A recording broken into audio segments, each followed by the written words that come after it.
Jesus had many names: teacher, rabbi, son of God, Lord, but the one title he kept choosing again and again was the one almost nobody pays attention to today: the Son of Man. 80 times in the Gospels, Jesus reaches for this name. Not Messiah, even though he was the Messiah. Not Lord, even though he was their Lord. And not Son of God, even though the Father declared it from heaven. So, why does he continue to reach for this title? What truth about himself is hidden inside the strange phrase? And why does Jesus use it at the most critical moments of his ministry, even when standing before the high priest in the final hours before the cross? The name everyone misunderstands. When modern readers hear Son of Man, we hear something simple: human, ordinary, unremarkable.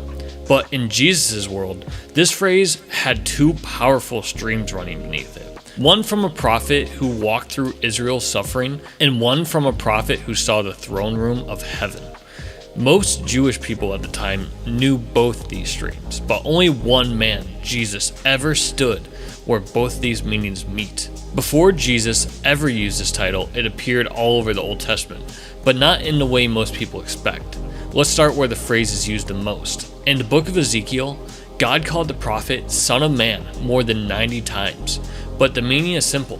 You are human, you are mortal, you stand with the people, you feel what they feel. Ezekiel is not a king, he is a representative human, a prophet who steps into Israel's pain, symbolically carrying their exile, their judgment, and their shame. Ezekiel shows us the humanity inside the phrase. But that's only half the story. The second appearance turned it into the center of one of the greatest theological earthquakes in history. It happens in a vision given to Daniel, and it begins with a storm. Daniel sees the Ancient of Days, God himself. He takes his seat with clothing like pure snow, hair like pure wool, and a throne of fire, rivers of flame pouring out before him. Thousands upon thousands stand in his presence. Books are opened, judgment begins, and then Daniel sees something impossible. Not an angel, not a beast, not another throne of fire, but one like a son of man coming with the clouds of heaven. A human figure approaching the throne of God, riding the clouds. In the Old Testament, cloud riding belongs to God alone. Deuteronomy, Psalms, and Isaiah, only Yahweh comes on the clouds. But here, in Daniel's vision, a human one rides the clouds and approaches the Ancient of Days without being destroyed. And then something even more shocking happens. God gives him dominion, glory, a kingdom that will never pass away, the obedience of every nation, worship from all peoples, a human receiving the worship that belongs to God, a human ruling with God's authority forever, and a human who shares the identity of God himself. This figure becomes the centerpiece of Jewish expectation, the divine Messiah, the eternal King, the one who would judge the nations and restores creation itself. And Daniel gives him one name: the Son of Man. So why does this matter for Jesus? It's because by the time Jesus walked the earth, every Jewish child had heard the stories. Every rabbi taught Daniel's vision. Every synagogue recited the passage. The Son of Man was not a humble, ordinary nickname. It was the title of the one who would sit beside God, judge the world, reign forever, command the angels, and receive worship from every nation on earth. Ezekiel's Son of Man represented human weakness. Daniel's Son of Man represented divine glory. Two meanings, two directions, two identities. And centuries after both visions, Jesus would step into the world and choose that title as his own, not because he was confused, not because the crowds misunderstood him, but because the title held the entire mystery of his mission, his humanity and his divinity in a single name. And everything changes the first time Jesus says it, when Jesus takes the title for himself. Ezekiel lived the human side, Daniel saw the divine side, but Jesus, he steps into Galilee and he begins to teach, heal, and he begins to confront the darkness. And he chooses this title as his primary name for himself. The first time Jesus uses the title is a moment designed to shock the people watching. A paralyzed man is lowered through the roof. People crowd the room, waiting for a healing. Jesus looks at the man and says something no one expected. "Son, your sins are forgiven." The room erupts in silent outrage because only God can forgive sins, only God can erase guilt, and only God can cleanse a soul. And Jesus knows exactly what they're thinking, so he asks them a question. Which is easier to say, "Your sins are forgiven," or to say, "Get up and walk"? And then Jesus reveals the title with purpose.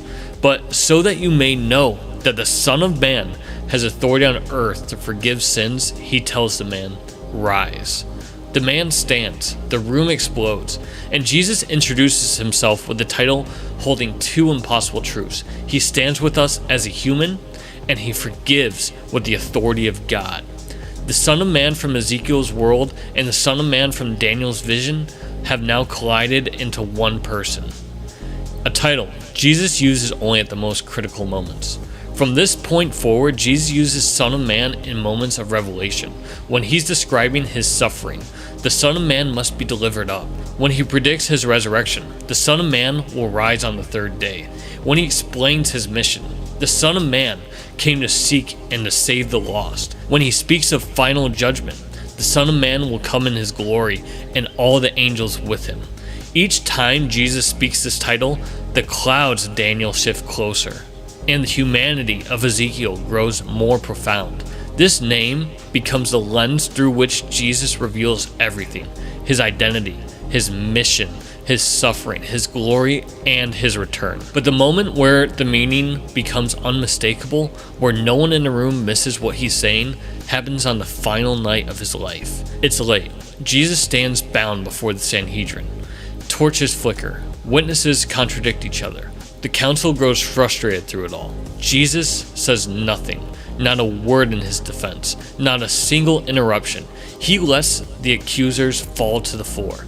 But then, the high priest asks a question that forces everything into the open. "Are you the Messiah, the Son of the Blessed?" The room goes silent. The question hangs like a blade, and for the first time that night, Jesus speaks. "I am." And then he adds a sentence that detonates in the room. "And you will see the Son of Man seated at the right hand of power and coming with the clouds of heaven." This is not subtle. This is not cryptic. This is not a parable. This is Daniel 7, word for word, image for image. Jesus is identifying himself as the one who approaches the Ancient of Days, the one who rides the clouds, the one who receives authority, glory, and worship, the one who will judge the nations, the one whose kingdom will never pass away. A human standing before them, claiming the throne only God can occupy. And the high priest knows it instantly. He tears his robes.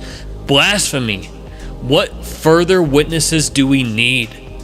This is the moment everything turns, not because Jesus called himself a prophet, not because Jesus healed on the Sabbath, not because he angered the Pharisees, but because Jesus took the title Son of Man, the title from Daniel's vision of divine glory, and said, "That's me."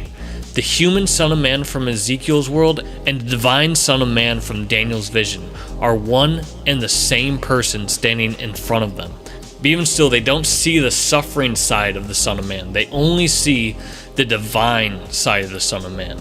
That's why nothing else Jesus says ever provokes a reaction like this. Nothing else makes his identity clear. The title that could make them understand makes them condemn him. So why did Jesus choose this name? Why Son of Man, when he could have said Messiah, or Son of God, or Lord, or King of Israel? Why this title? The title that sounds human until the moment you understand it. The answer is found in the two worlds the title holds together. When Jesus calls himself Son of Man, he is saying, "I am one of you. I walk your road. I feel your weakness. I take your suffering. I stand with you as your representative." This is the Ezekiel thread, the human one, the mortal one, the one who stands in the middle of the people and carries their burden. But the title doesn't end there. When Jesus calls himself Son of Man, he is also saying, "I am the one Daniel saw, the one who rides the clouds, the one who receives glory and dominion, the one who judges the nations, the one who reigns forever." This is the Daniel thread, the divine ruler, the exalted king, the one whose kingdom has no end. And Jesus takes both meanings, the lowest and the highest, the earthly and the heavenly, the suffering and the glory, and he binds them together in himself. The Son of Man is the bridge between God and humanity, because the Son of Man is God in humanity, the name that holds his whole mission. Look at how Jesus uses the title to explain his suffering. The Son of Man must be delivered up. To explain his resurrection, the Son of Man will rise. To explain his authority, the Son of Man has authority to forgive sins. To explain his return, you will see the Son of Man coming with the clouds of heaven. Every major revelation of Jesus' life, his humility, his obedience, his death, his victory, his kingdom, is wrapped inside this one title. Son of Man is not a nickname. It is a portrait of his identity. It is a roadmap of his mission. It is the story of God becoming human and humanity being lifted to God. In the end, the Son of Man is not just the human one Ezekiel saw, and not just the divine one Daniel saw. He is the one who stepped into our dust and will one day step onto the clouds. He is the one who stood before Israel's leaders in weakness and will one day stand before the nations in glory. He is the one who carried our suffering and will one day wipe away our tears. He is the one who died as our representative and lives as our king. This is why Jesus chose the title. This is why it matters. When he calls himself the Son of Man, he is revealing the greatest mystery of the gospel.